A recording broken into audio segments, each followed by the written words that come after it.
প্রধান is back. আমি গরিবের ডন রে। প্রধান ইজ ব্যাক বলছিলাম না, যেটা বলে ওইটাই করি। আমার বড় ভাই শামীম ওসমান ভাই কইছে যে মাদকের জিরো টলারেন্স। আমার বড় ভাই শামীম ওসমান ভাই কইছে যে মাদকের জিরো টলারেন্স।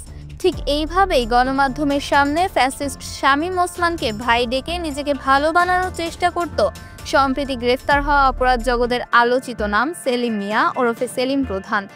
অনলাইনে ক্যাসিনো চালিয়ে রাতারাতি কোটিপতি বনে যাওয়া এই ব্যক্তি শুধু অর্থ, ক্ষমতা বা নারী নিয়েই আলোচনায় আসেননি, বরং দেশে বিদেশে গড়ে তুলেছেন এক বিস্তৃত অপরাধ সাম্রাজ্য। দুর্নীতিবাজ, তুমি যেখানেই যাও আমি আছি তোমাদের সাথে। এই পবিত্র জায়গায় তোমার টাকা খাও। জানলে অবাক হতে হয়, সেলিম প্রধানের একজন নয়, দুজন নয়, গোটা 5 জন স্ত্রী, যারা ছড়িয়ে আছেন বাংলাদেশ থেকে শুরু করে রাশিয়া, জাপান ও যুক্তরাষ্ট্রে। যেই দেশেই গেছেন অপরাধ জগতের এই মাফিয়া, সেখানেই যেন করেছেন বিয়ে। তবে সবচেয়ে আলোচিত তার 5ম স্ত্রী, যিনি বর্তমানে দেশের সরকারি গুরুত্বপূর্ণ পদে চট্টগ্রামের কাস্টম হাউসে সহকারী কাস্টমস কমিশনার হিসেবে কর্মরত।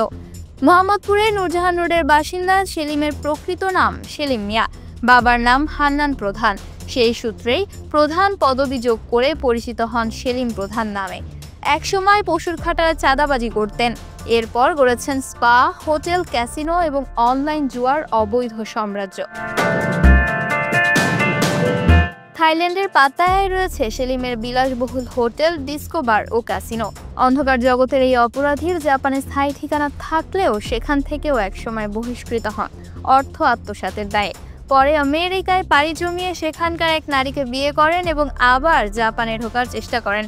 তবে শেষ পর্যন্ত ধরা পড়েন পুলিশের জালে, আর সেখানেই তাকে বাংলাদেশ ফেরত পাঠানো হয়। এত অপরাধের আড়ালে একজন বড় মাপের ঋণ খেলাপি হিসেবেও পরিচিত এই মাফিয়া ডন। অভিযোগ রয়েছে রূপালী ব্যাংক থেকে শিল্প স্থাপনের নামে 100 কোটি টাকার ঋণ নিয়ে তা আত্মসাৎ করেছেন তিনি।